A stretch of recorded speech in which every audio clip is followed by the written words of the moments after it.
In the annals of time, riding social forces as they crest and crash under the shores of history, some would-be heroes stumble but manage to recover their breath. Others are reduced to the flotsam and jetsam of nostalgia. These others are our subjects. They are the vanquished, vanquished, vanquished, vanquished.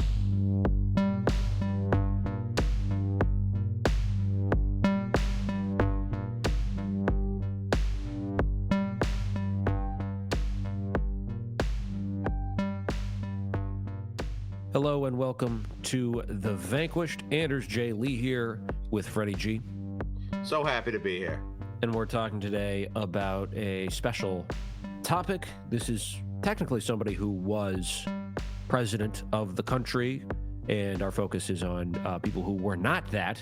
But this is a very special person who was president. He was, until today, as we're recording now, January 20th, the first and only president to be elected and then lose and then come back. But he did lose. And in a way, you're kind of vanquished if you have two numbers. That's kind of a humiliation to be, because it becomes part of your brand when you're a president. Obama is always going to be 44, Bush 43, Reagan 40. Trump now has 45, which he loved. He loved being 45, but now he's also technically 47. So that is kind of a failure of sorts. That's how I see it. But yeah, this guy is now in the news, Grover Cleveland. I would get him mixed up with Garfield because they both have kind of funny names. But what was your first exposure to Grover Cleveland, Fred? Yeah, the way to keep them straight is Garfield gets killed in the middle of his first term. Cleveland loses and then comes back. He is the only until Donald Trump, he is the only unvanquished president. He's one of these, like, everyone's like, oh, these weird presidents, they don't matter, the ones before Lincoln and then the ones after Lincoln, but before a TR. But Grover Cleveland is fascinating.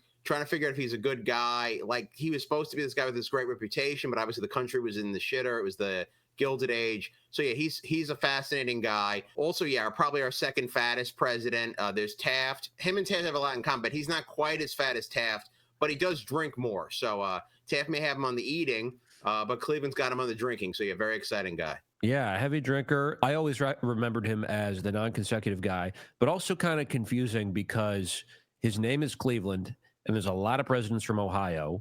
So I just kind of associate him with Ohio president. But no, he is from New York, not Ohio. He's from Buffalo, New York. Oh, yeah, absolutely. Yeah, he was born in Jersey. So he is making his way from where he grew up to Cleveland. He's like, well, that sounds like a nice place to live. It's named after a distant relative of mine.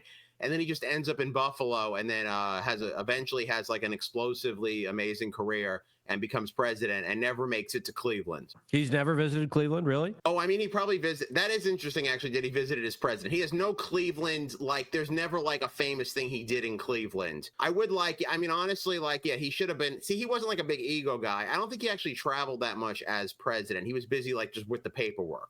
He's very much a Michael Dukakis type guy, just in there looking at papers, all that kind of stuff. But it would be funny, yeah. I mean, if I was president, if there was a Goldstein City, and I'd be like, I'm President Goldstein, I'm here at Goldstein City. You know what I mean? Like, you'd go Wizard of Oz with it. But as far as I know, he did not make an ego trip to Cleveland. I'm not sure if he ever visited it in his private time. Well, he was born in 1837, as you said, in New Jersey, the town of Caldwell. And this guy with a lot of nicknames, his real name was Stephen. Grover's not his real first name. It was a middle name, but he would go by Big Steve if he was at the bar. He's also called Big Uncle Steve.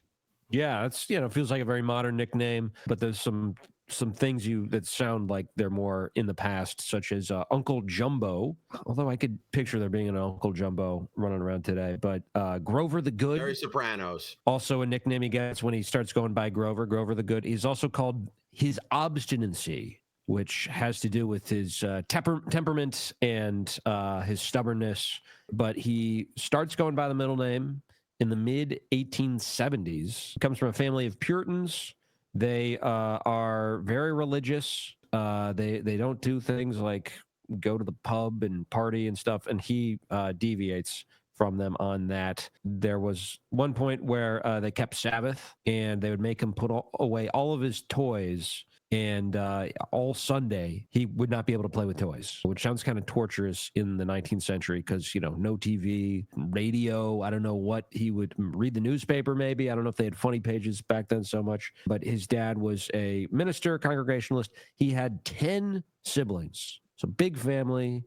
And growing up, he was really interested in the presidency and presidency of the United States. By 16, Grover, or Big Steve's dad, is deceased, so it falls on him to support the family. The way he learns it is, this must be traumatic, he learns it from a newsboy on the street. I guess his dad was notable enough in the town to register. Maybe it was a town crier. They had those kids yell out the news. Hear you. I'm picturing the kids. The newsboy going like, extra, extra, your dad's dead. It's really, it's really traumatic. Yeah, his dad is a preacher.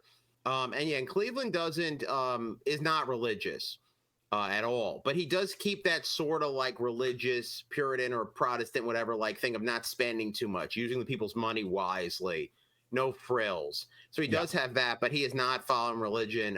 He likes to have a good time. Well, they go up to Buffalo when he's 18, and I don't know if it had to do with any religious stuff, but at the time, New York State had a lot of stuff going on, a lot of utopian communes from the left, but also highly religious people who today would probably be considered conservative. But they go up to Buffalo, and he's 18 years old. He's going alone, so he's breaking away from the family. He doesn't want to go to seminary school. He's trying to he's going to make a name for himself. And like I said, maybe go to Cleveland, or then he's going to end up in Buffalo and start his own career. Right. It's just him, but he gets into politics. He really wants to. He's drawn to that. He does have an uncle who helps him pursue a law career.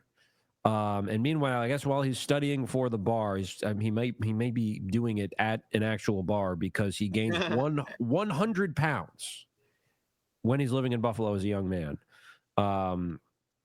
There's a quote: in presidential terms, this is the equivalent of swallowing James Madison whole. Up till now, the presidents have been fairly skinny. That is interesting because Taft was not that long after Cleveland, and other than them, it's mostly fit, trim guys who are president. It's maybe that's an expectation because America's fat phobic that we have for our presidents. But this is the era of handsome generals, as I think they said on the presidential podcast that the Chapo guys did, and it is really true. Yeah, a lot of handsome generals, bearded guys on horseback. Benjamin Harrison is one of those. He's short, but he is handsome. And Cleveland does not quite fit in that mold, but he is he does have some edge in that he's seen as anti-corruption. Mm-hmm. Yeah, he eats out a lot, which may be a reason for the weight.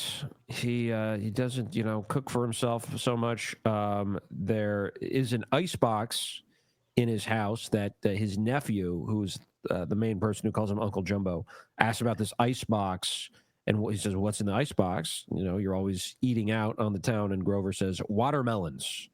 So he did at least keep watermelons at home, which probably healthier than the other stuff he was eating. But he was an intern for a while, and he was pretty insignificant. They forgot about him on his first day of work. So he ends up getting locked inside the lawyer's office. And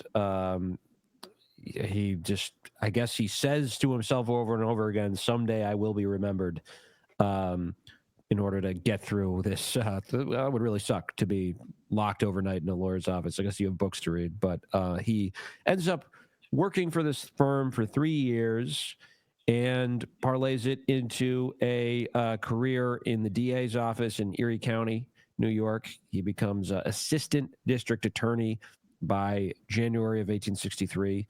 And he's kind of on the upper crust of the American society at this point. He's a lawyer, professional, and something people were doing in the 1860s. This is a fairly transparent version of what happened 100 years later with Vietnam. People were getting drafted and fighting the Civil War. And if you were rich, you could straight up just pay somebody to take your place in the war, which eventually they found out. They're like, let's just have a deferment process or something to get rich people out of it. They found a way to not be so on the nose about just this ruthless class system in America. But he claims that he needs to support himself and his siblings because their dad is dead. And this, was, again, this is how rich people got out of the Civil War. So he does get a substitute, and he pays him $150, which is around like $4,000 in today's terms. And the guy's named George Beninsky, who's 32 years old, immigrant from Poland. And Beninsky survives the war, but does get a pretty gnarly wound during training. So for a second, it's looking pretty dicey. Maybe, I don't know if your substitute dies, if you have to then fight or get. I think you're good, but it looks bad for your political career. Really? So just if your substitute dies, it looks bad, but not hiring a substitute in the first place. I mean, we'll get to that. It does end up coming up later in his electoral career. Yeah, it does help. I forget. Oh, the thing is that he beats because the thing is he's going to run against Blaine, who also did the same thing. So that helps. And he does lose. I don't think he loses to Harrison because Harrison served and he didn't. But Harrison, being a general with a beard, does help. I honestly, because it's like less than $4,000 to get out of fighting the Civil War, America's deadliest war, people living in tents, dying of diseases, the horrible battles. Amazing deal. I'm glad Beninsky was okay, but he gets a testicular torsion unloading supplies on the base. And then it's just basically in the infirmary. Like, it's really painful. Yeah. Because everyone's like, oh, he didn't die, but like, oh man, but I mean, he might have wished he had. And then the nice thing with him is he doesn't have to go to combat, and he just gets to be an orderly in a hospital, which is good for serving the Civil War. But I'm sure he saw horrible things in that hospital because Civil War hospital is not a very pleasant place. And while he's hanging out in this hospital, Cleveland does not visit him in the hospital, kind of indifferent to this guy who's risking his life in his stead. But Cleveland he does have time to do it because he is out partying a lot. He goes to the pub every night, drinks beer. There's a funny story about how he says he cuts down on his drinking. So he's like, I'm only drinking 4 glasses a night, which even regular beers, that's still quite a bit of alcohol. For me, it is anyway. I mean, maybe not in my prime, but I think for most people, that's enough to get you drunk. But these were not 4 regular glasses of beer. They were steins of beer. A stein is basically a liter. So he's drinking every night a gallon of beer. Just an incredible guy. Yeah, that's why I take it the name Big Steve. To me, honestly, it is like Steve, Big Steve and Grover are 2 separate people. Grover is kind of uptight and puritanical and very moral. And then Big Steve at the bar, I don't know. He's pretty drunk. Things are happening with women. Big Steve is like the mischief maker. There is a little bit of a Dr. Jekyll or Dr. Grover and Mr. Steve vibe going on. Yeah, that's a good way to put it. Eventually, he becomes the sheriff of Erie County. And at this point, politics in America in general is very corrupt, but especially sheriff's offices. You had political machines and clandestine sort of fighting between different groups and whatnot throughout the country. And Buffalo is no exception. But Cleveland is a man of principle. So with the beer thing, he could just lie and say that he's drinking only 4 beers, but he wants to make it the letter of the law, make it true, technically, which is a weird kind of ethical move in some way. But that kind of does carry over to him in his political life. He just cannot be corrupted. He refuses any bribes. Yeah, and it's kind of novel because sheriffs are supposed to be corrupt. The one thing is it does pay well anyway because he gets all these fees for doing stuff. and it pays way better than his law career would. Like in 2 years, he gets $40,000, which is the equivalent of $1 million in 2023. Being an incorruptible sheriff was still a really good job. I don't know why more people didn't just not be corrupt and just make an incredible amount of money. Yeah. He does hang 2 people while he's sheriff, which at that point, the president wasn't even hanging people. It was a pretty, bootstrap thing to do. He did it himself, I believe, right? Yeah, that's the thing. Is so like they're like, well, you could pay $10 for a guy to hang the person, and he's like, well, that's a waste of money. I'll do it myself. So he hangs people for fiscal conservatism, and the fiscal conservative guys just love Cleveland for that. Like very responsible. He doesn't like doing it because he's not a psychopath, but he says, I'm going to do it. It's really tough. One of them is on Valentine's Day, which I don't know how romantic that would be normally, but that's not great. And people used to love to watch the hangings. And he's like, no, we're building walls and barriers and stuff. We're not going to have an audience. This is going to be done in a very civil way. I'm sure they had been hidden executions before, but there's a certain honor to it. He hangs 2 people, and as far as I know, the other presidents haven't hanged anybody. The dominant in presidential hangings, 2 non-consecutive terms and 2 hangings. I mean, it was just the battles for a while were kind of spectator events. The Civil War, I know people tried to watch Bull Run, for instance, and it didn't go so well. But in general, this sort of thing, you've less entertainment, so people go out to see hangings, which is morbid. But I guess today we have true crime podcasts, so sort of a similar thing. 15,000 people would show up to these, which is nuts. He gets a nickname, the Eerie Hangman. And as he's sheriff too, one time there's a story where he turns the clocks at a saloon ahead 2 hours so he can start drinking. Which I guess there was a regulation about when the saloon could open. And it's probably a Sunday. I'm thinking. What's that? It's probably a Sunday. Yeah, I would think. I didn't get the whole details, but I think it's a Sunday. You couldn't drink till a certain time. I know Teddy Roosevelt later on, who's a figure from this period in local government, as police commissioner, was going to enforce closing bars on Sundays in New York. So yeah. But the cops don't prosecute him for this, even though he's breaking the law because he's the sheriff. So I guess that's a little bit of corruption.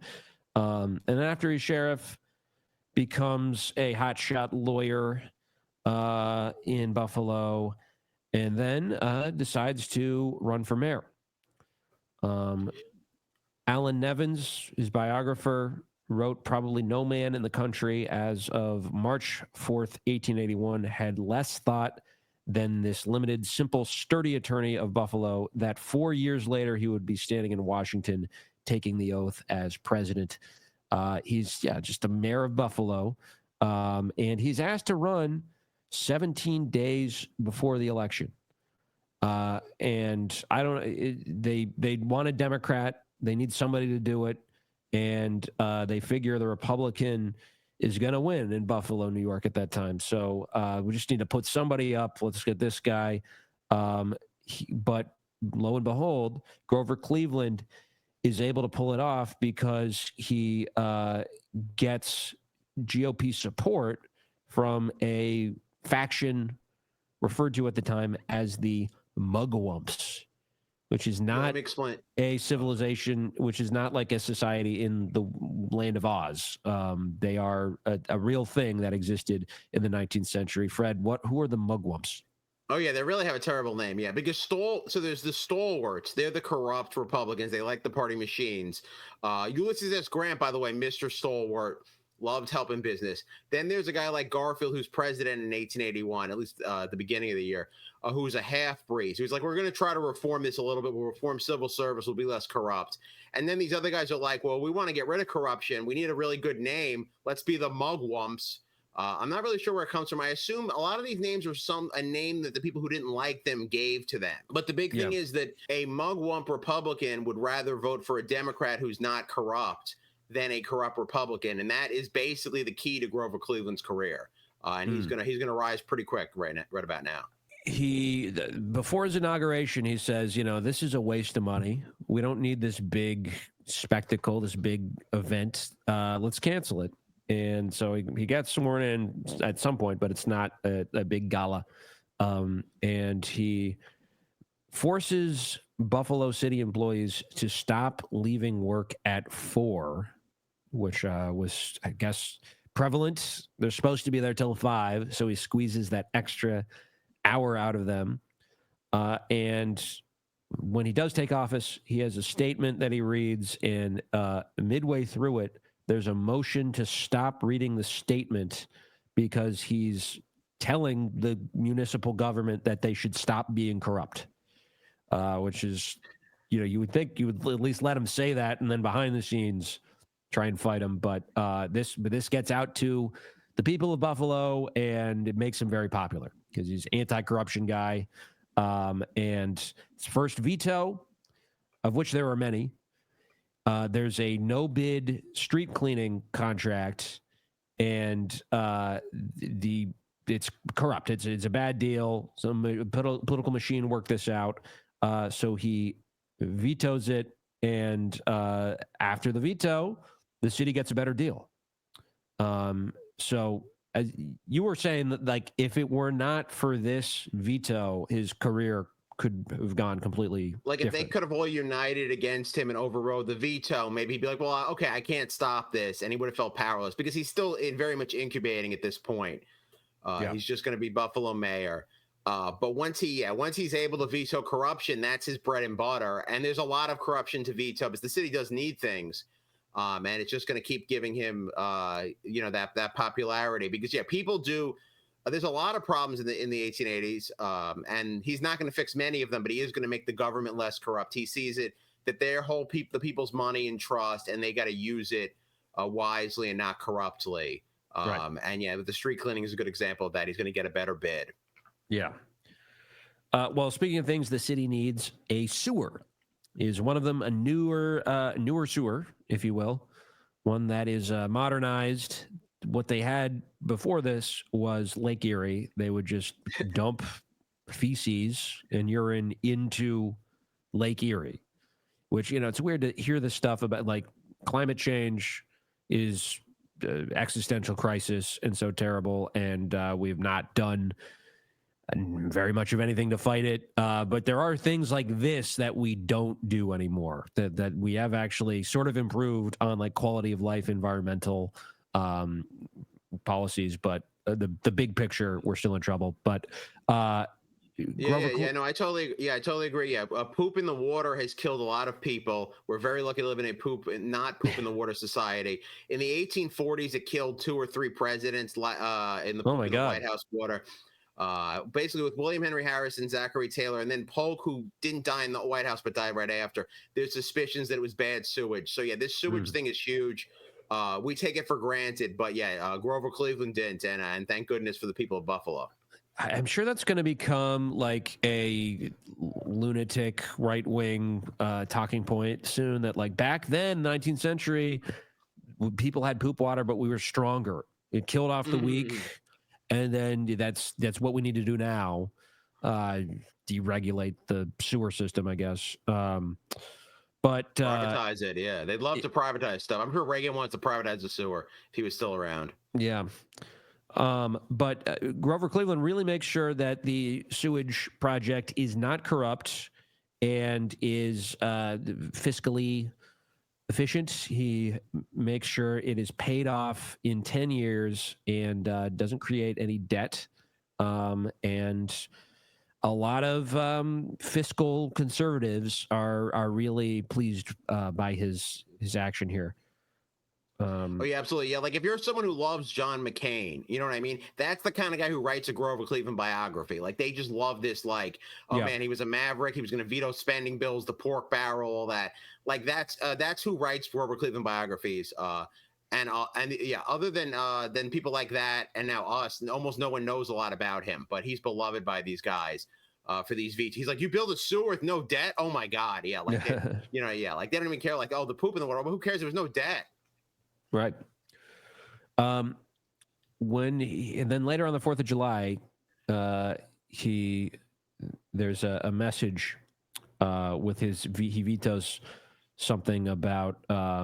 He vetoes funds for the 4th of July celebration. He's saying that's not a good use of funds. Yeah. He's vetoing and then he has a very special veto message for very patriotic. You can read that.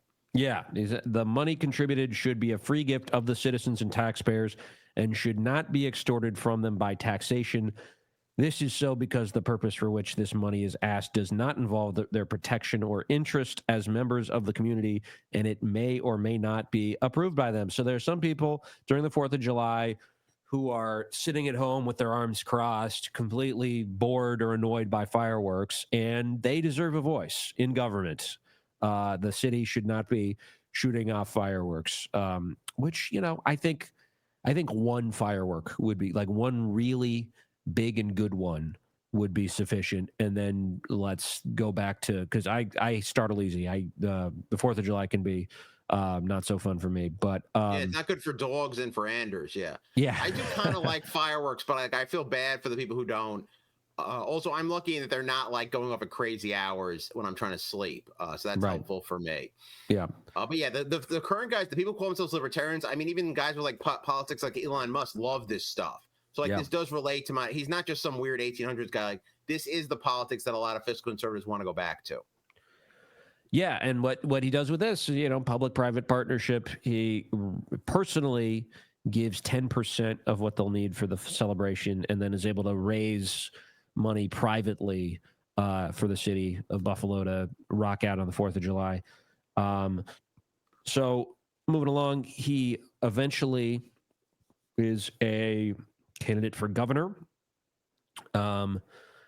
There's a kind of a deadlock at the Democratic convention, but between two people, and he comes in as the dark horse. Meanwhile, the Republican Party is pretty split, so this positions Democrats pretty well, and he's supported by Tammany Hall, and looks like he's going to win, and he doesn't make any concessions to them. So it's an interesting sort of arrangement they have where I guess Tammany Hall, which is you would think would be the enemy of all things Grover Cleveland, it just makes peace with him, and they realize he has this symbolic power as an anti-corruption guy, and he gives them no truck. And they're gonna kind of go against him once he starts doing stuff. The thing with Cleveland is he never has to run for re-election. He's Buffalo mayor for 2 years. Is it 1 year or 2? It might be 1 year, and then he immediately just gets nominated for governor, and then he's going to get nominated for president. So he's not necessarily going to get to stick around. Wouldn't be good if he got to stick around. I believe he becomes governor in 1882. I would think is the year the gubernatorial election. And then maybe the mayor is 1881 because then 1884 is the presidential election. Yeah, that sounds about right. It's a very meteoric rise. It's really just 3-4 years, and then he's president. Yeah, it's a very quick ascent, definitely. And when he's elected governor, he is friends with Teddy Roosevelt, who is an assembly member at that point. They get along. They have similar goals, even though they're bipartisan. Roosevelt's a Republican, obviously. And there is a bill, though, that Teddy Roosevelt has that gets vetoed by Cleveland regarding sloppy draftsmanship. What can you tell us about this bill? Yeah, it's like they're working together. They're trying to reorganize the government. And TR just did a sloppy job. He's like some hotshot rich kid. He put different term lengths for the same office. And TR's like, well, I'm charismatic. I'm going to get this done. He's like, you mustn't veto those bills. You shall not. And Grover raises his hand into a cannonball and stomps it on the table and says, Mr. Roosevelt, I am going to veto those bills. And Roosevelt just like falls back in his chair. He's never been told no before. Wow. And it stands. But yeah, so in general, they are going to work together. But just Cleveland's like, you got to write a clean bill. I'm not going to let some sloppy bill happen. And that has happened in current times where sometimes they rush a bill at the last second. There's issues in the details of it. I think of the Obamacare, there was some stuff where like they wrote the wrong thing and they couldn't correct it. Yeah. Yeah, they work together. There's civil service reform, and there's a commission for civil service. Eventually, Roosevelt becomes the police commissioner, and his legacy, I think, is actually enforcing the bars should be closed on Sunday rule in New York City, which immigrants and working class people hated because that's when they got a chance to hang out. Was their only day off is Sunday, and on the books you're not supposed to have bars open, and but nobody enforced it until Roosevelt. So sort of similar mold to Cleveland with being like anti-corruption, but obviously a different attitude towards drinking. Although I think Teddy drank, Cleveland definitely drank. I don't know how Cleveland felt about other people drinking. He certainly did it himself. But he also vetoes bills for things like lowering transit fares, which you'd think it was popular. And Jay Gould was the guy who owned these trains, and people hated him and were like, let's lower the fare to 5 cents. And Cleveland was just like, no, because that's not what the government is supposed to do. Basically, going back to then, he's even as governor, he's a like non-interventionist in the market. Yeah, and Gould was a great bad guy. Gould's a robber baron. He's not even Jewish, but he has like a Jewish last name. And he's done a million corrupt things with railroads. And then it's like, well, we're going to lower the fares. And why would everyone want that? But Cleveland is just like, it's breaking some kind of contract. We can't lower the fare. And he's able to get away with it, at least in the elite circles. I feel like the people riding the trains are probably mad. But he's able to veto this lowering the fare bill and be popular with it. That's something that Kathy Hochul definitely couldn't do today. Yeah. Yeah. There is a kind of a scandal. As governor, he goes on a fishing trip and is accused. I don't know if we know if this is true or not, but he's accused of stealing somebody's bait, which in 1880s, that's a mortal sin. You're not supposed to do that. And he says, I'm liable to be accused of rape before I get back. This is a smear. We will get to that issue soon as well, because some historians have accused him of doing rape. Trigger warning for possible guilty conscience. Yeah, absolutely. Yeah. You mentioned the mugwumps, the nickname that was bestowed on certain Republicans. There's a faction of Democrats led by Grover Cleveland who are called the Bourbon Democrats. This is not their own self-identification, but they are sort of reminiscent of old Southerners. Democrats are still a very Southern party at this point. They want things that, old Southern veterans from the Confederacy want, probably the planter class. They oppose high tariffs, free silver. They are really against inflation, so they're fiscal conservatives. And they're also against imperialism, to be fair. But overall, they're really against intervention in the economy, and so that kind of becomes his milieu as governor. This is where him and Teddy won't come into conflict that much because they have kind of different periods where they're in power. But him and Teddy are similar enough on domestic issues, but on imperialism, Teddy loves imperialism so much that he will literally ride a horse down to Cuba to conquer a hill. And Cleveland is completely against it. Even if you offer him Hawaii to be part of the U.S., he's like, no, that is not right. So, they're opposite on that. Yeah. So early 1880s, we have these handsome general presidents. I think there's one historian who calls it the American presidency at this point is masks in a pageant. Just, kind of going back and forth. They're going to be historically insignificant, which isn't always totally fair. But we are also entering the Gilded Age, And you know, the 1%, the elites are getting richer and richer and richer, but life expectancy for the average American is going down. You have a Republican elected, I think this is 1880, if I'm not mistaken, Garfield, who we mix up Cleveland with, or I do.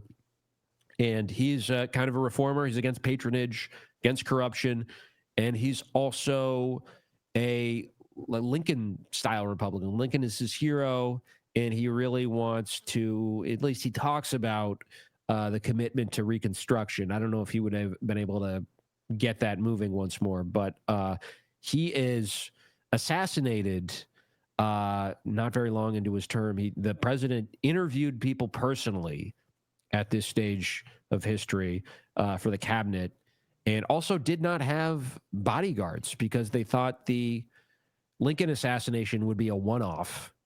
So they let this guy just travel alone, the president of the United States, and he caught a train from D.C.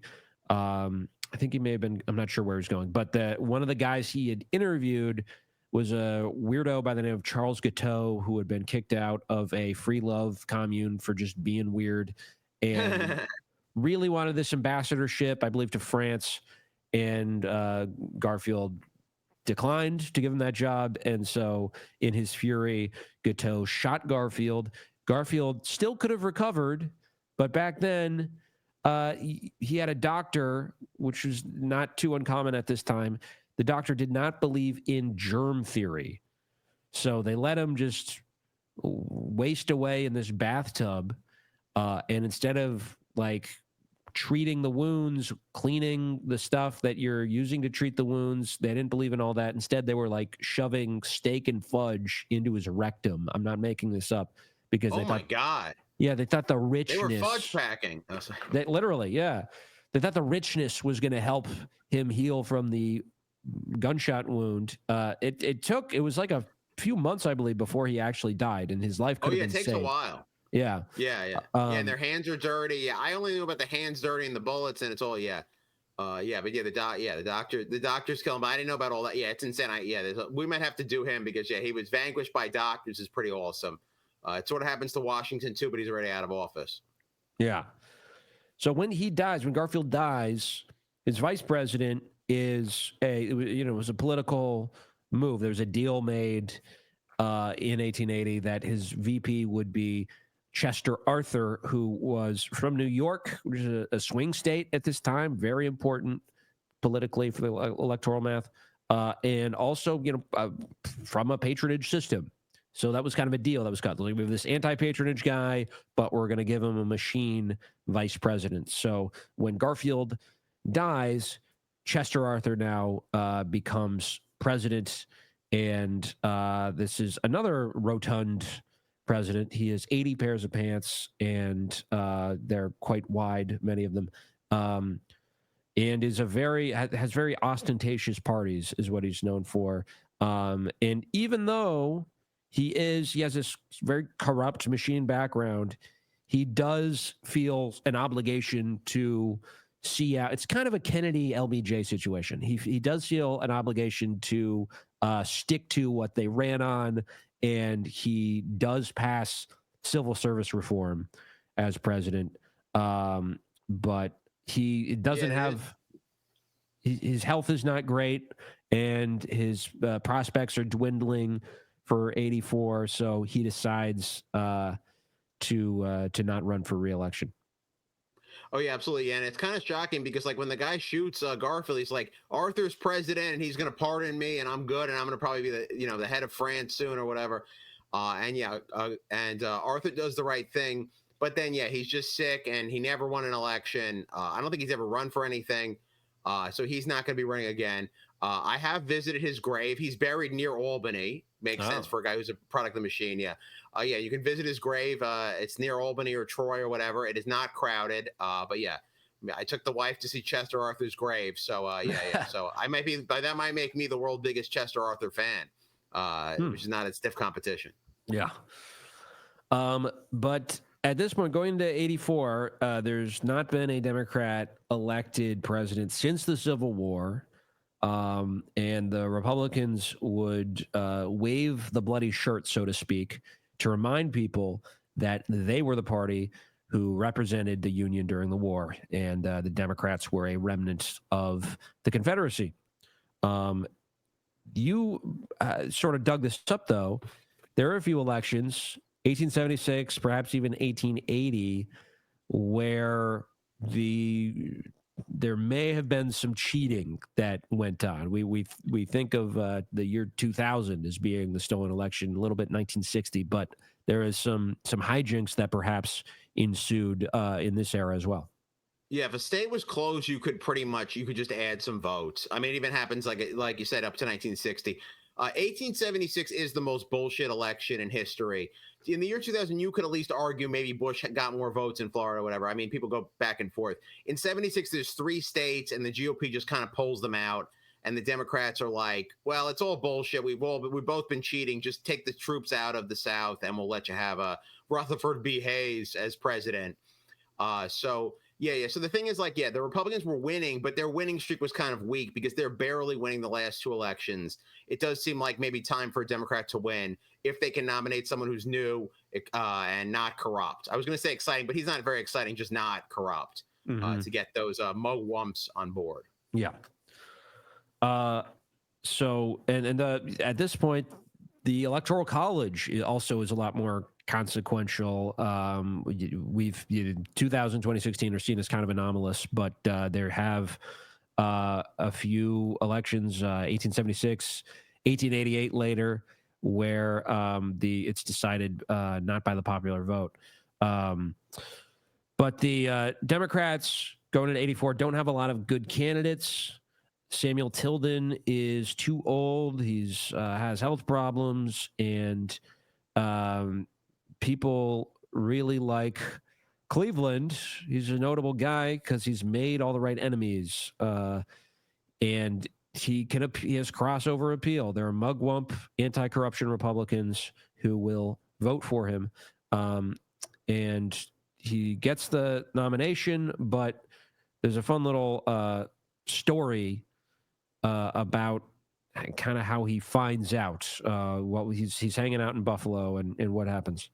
Yeah, he's at work, of course, in the wherever the governor works out of. They fire a cannon, and his assistant is like, "They're firing the cannon in your honor, sir." And he's like, "You think so?" Then someone finally gets him on the phone. Phones had just been invented, by the way, but someone gets him on the phone and says that he's nominated. He's like, "By Jove, that's something, isn't it?" So so he stays humble to the end. And the candidates wouldn't go to the convention or anything. I'm not sure if he had anyone at the convention kind of pushing for him, but there clearly people wanted him because they thought he could win. And I bet also that the corrupt people wanted him out of New York State as governor, in a way, out of their hair. Yeah. He selects Thomas Andrews Hendricks for vice president, who later dies after they get elected and just isn't replaced. And he had been kind of a Democrat at a certain point, but he doesn't matter too much. He's just very racist. Yeah, I don't know a lot about him, but he's racist and he died. That's Cleveland's first VP, dead racist. Yeah. So the guy he's running against is James Blaine, who's from Maine, and is not very popular among anti-corruption Americans. The mugwumps hate him. But what's his deal? What's his background, and what kind of opponent does Blaine make? Yeah, so being from Maine is not good. It's a small state. It's all the way in the corner. If you're from Maine, definitely don't have your name rhyme with the state of Maine. And they say Blaine, James G. Blaine, the continental liar from the state of Maine. So that's not good. He has a little bit of Hillary Clinton in him in that he's very qualified. He's been Secretary of State. I believe he's probably been in Congress.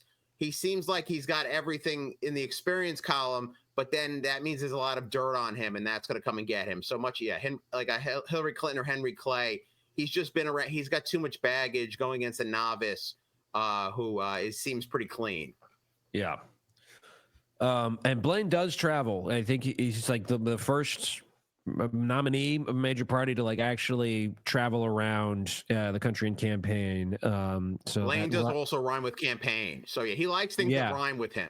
We'll have to do an episode on him at some point. Oh, absolutely. But this does become a bit of a dirty election. There's a scandal that breaks about Grover Cleveland, about a child he had out of wedlock. There's a woman that this all comes out when he was in Buffalo politics, who Cleveland impregnated, and the baby was taken away from her. She was put in a mental hospital. Who knows what actual issues she had? You know, it's very common for especially women to be tarred with hysteria or female hysteria and be just sent away for any number of reasons that weren't all actual problems they had. But she never sees the kid again. Cleveland has basically ruined this woman's life.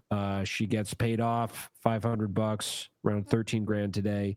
And as we mentioned earlier, trigger warning, there is significant evidence that the pregnancy was not conceived consensually.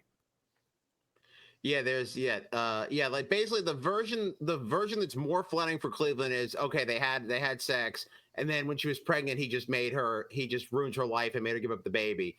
But there's definitely, I believe, even she does an affidavit saying that he raped her. And it's bad. It kind of ruins any kind of joy you can kind of find in learning about Cleveland. And it also is disgusting that back then it's all men voting. So like the thing where you're, done something terrible to a woman, there's no women voting in deciding this thing. And that's pretty terrible. And it is kind of bad also that Cleveland and his future wife are anti-women's suffrage. Yeah. So Cleveland is confronted with this scandal, and he says to his supporters, above all, tell the truth. And he admits he paid child support, 1874, to Maria Halpin.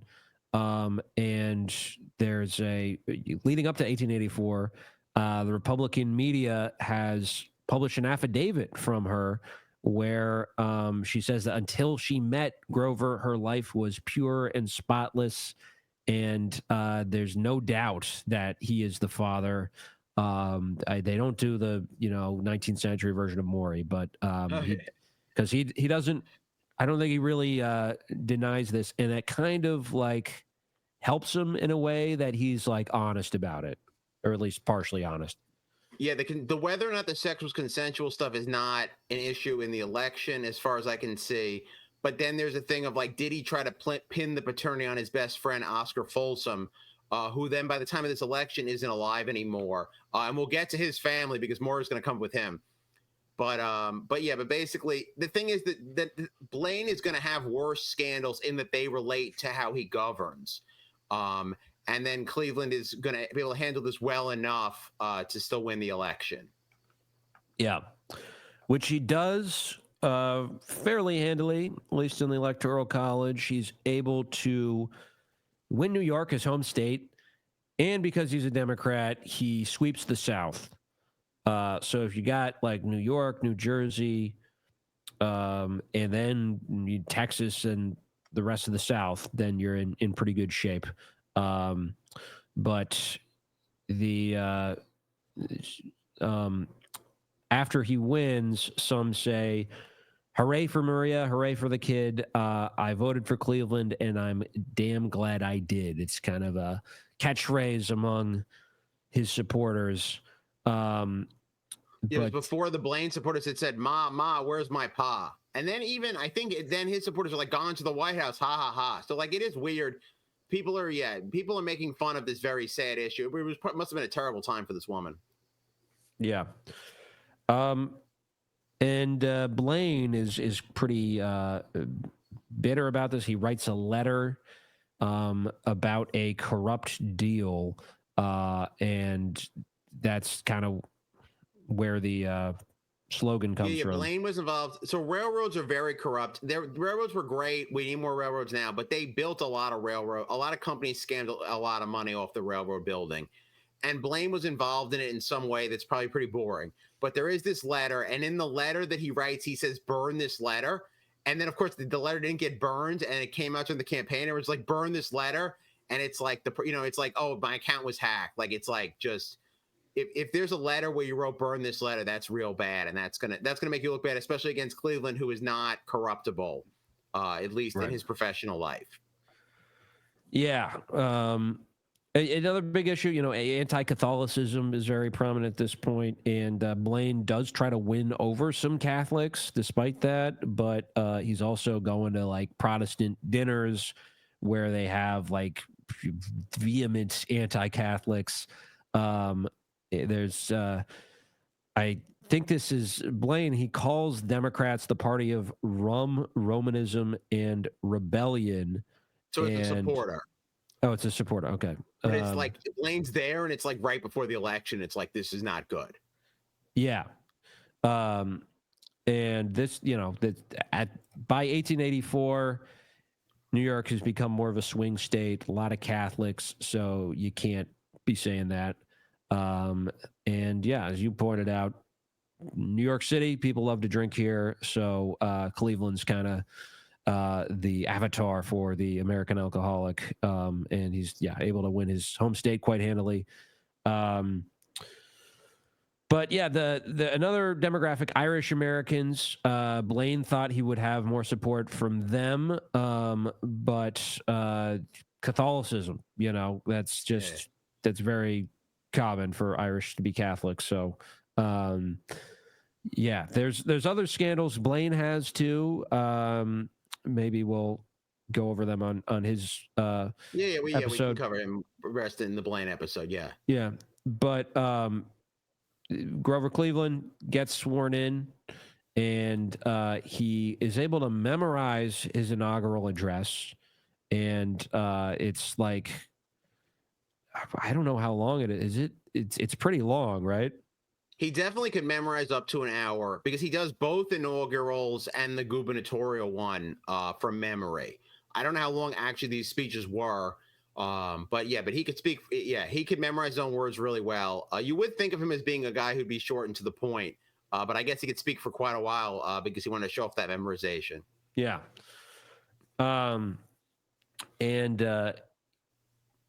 It's kind of an amazing story. In 3 years, he's gone from running a law practice to being president. As a popular figure, he gets a dog when he wins, but returns it out of decency. He thinks it would be improper for him to accept this. And he also turns down an offer for a special train to the inauguration for the same reason. And he gives a nod to freedmen's rights in his inaugural address, which means, Black Americans who are now, heavily discriminated against, denied voting rights in like half the country. But he's definitely not the most or a effective at all president for Black Americans. Yeah, he's willing to say the right things. He doesn't have that Southern background. I don't know that there's nothing in his background that shows him being racist, as far as I could find. But he's not going to do anything. Now, to be fair, the Republican candidates also weren't going to do anything. And there's obviously they're not allowed to vote. Jim Crow's being implemented. There's lynchings. There's a lot of horrible things during his time, but all the way through Teddy Roosevelt, Woodrow Wilson, the 1920s. So like, he's not alone in that. But yeah, he's not going to do anything for Black people. But they, Frederick Douglass does listen to the inaugural and say, well, at least he said the best he could have said. So people didn't expect more, but they certainly weren't going to get any more either. Yeah. But there's some fun tidbits from his presidency in the White House. He fires the chef who is cooking French food, which Grover finds inedible. And there's even one night where he's trying to eat this French garbage, and he's like, I can't stomach it. Give me whatever the servants are having, which happens to be corned beef and cabbage, which seems more up his alley. But he's a very hard worker, works 15 to 18 hours a day. He only has one staffer. And as you said, this is like perhaps the reason why he's never reelected is because he just burns himself out and everybody around him out by his pace. Yeah, that would have been tough if he had actually campaigned, because he's not going to do too much campaigning in '88. Yeah, he wouldn't have the energy for that. Yeah, because the job, what he's doing then is the equivalent of like dozens and dozens of jobs today. Right. He also answers the White House phone. And, you can just go up and knock on the door at this point. Even though 2 presidents have been assassinated fairly recently, still kind of a lax security culture. He's a bachelor. So the first lady is still a ceremonial role, though.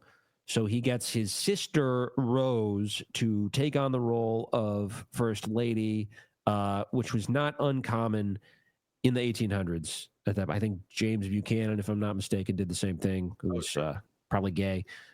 Speaking of gay, Rose was a lesbian. Yeah. So Eleanor Roosevelt was not our first lesbian first lady. Yeah, the first lady is interesting.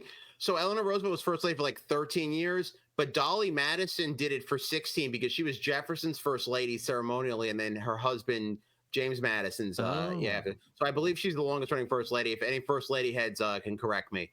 But this Rose is interesting. Yeah, she's bored. She hates receiving people. There's suddenly receiving lines. She's bored and she's conjugating Greek verbs to distract herself. And then eventually she's like, I'm leaving Grover or Stephen, whatever she calls him. You've hired too many Catholics. So yeah, so Grover is not anti-Catholic, but this anti-Catholic thing is just all around at this time. Yeah. His term contains the most vetoes in a single term up to that point, and it's double the vetoes of all previous presidents combined. He even vetoes veterans' pensions, which is a hot button issue in the late 1800s. Why would he veto the pensions for America's veterans? So a huge part of the government spending was just pensions for Civil War veterans. It's like 20 years since the Civil War, so they're probably all like middle-aged. And people would also like know that was a sympathetic thing. There's a big lobbying organization. Like today, the big thing is Social Security and the big thing is AARP. Back then, it was the GAR, the Grand Army of the Republic, which sort of makes the Civil War Union Army kind of sound like Napoleon's army, which I think is nice. He had the Grand Army. And basically people were like, well, we're a Civil War veteran, you'll give us money. And then a lot of these are supposedly bunk, or like the guy got injured while he was AWOL and wants some money. And Cleveland's like, no, I'm cracking down on this. And he thinks if someone gets money they didn't deserve, that hurts other people who actually deserve it. Even though really, if they get money, that's all good. That doesn't actually hurt anybody by more people getting money. But yeah, Cleveland is going to crack down on this. And there's a lot of little bills for it. I think each pension is its own bill. So he's vetoing up a storm. Yeah. And one of the most famous pensions from it, or vetoes from him at this point, is the Texas seed bill. What was that about? There's a drought in Texas. They need more seeds. And he doesn't believe any bill should help only some people. So like this bill's just to help Texas. He doesn't believe in that. So yeah, like now, like when there's like a FEMA bill to help a certain region, I would obviously be for that. But fiscal conservative like Cleveland would be like, no, the region should help itself. And he believes in this for everything. He's going to eventually show he believes in this for unemployment also. So his conservatism goes deep and is not really that practical in bad circumstances. Right. Another issue from his time in office is quote unquote Native American policy. By the 1880s, essentially all natives have been forced onto reservations. He viewed them quite racistly as wards of the state. And he said in his inauguration, this guardianship involves, on our part, efforts for the improvement of their condition and enforcement of their rights. So they're kind of like they're like kids. Like we have a responsibility to them, but it's like a begrudging. It's like his love child, basically, is how he views Indigenous Americans. He signs, this is a bill he does not veto, the Dawes Act, which tries to turn reservations into individual plots of land, which would have destroyed essentially tribes as they existed. And this is behind the often forced assimilation for a lot of indigenous people. The schools where you learn to act American and you just kind of forget your heritage.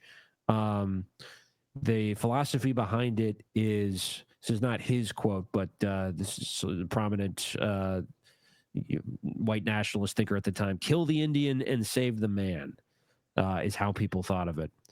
And the Dawes Act, and a lot of it gets implemented after him. But the Dawes Act it really ends up taking away a lot of land from the Native Americans, because after they give out those plots, and I don't think the registering is pretty flawed, and a lot the leftover land goes to white settlers. And the Dawes Act and its implementation over the next 40 years, that brings the Native Americans to their low point, where they have the least land and the least population. And then after the 20s, it does rebound. And thank God, because we still have some who are around today. But Cleveland is just a big part of the horrible stuff that was done to them in this period. Yeah, and it allows white people to settle on the remaining land, and this ends up taking even more land away from natives, it results in widespread poverty and assimilation for just scores and scores of native people.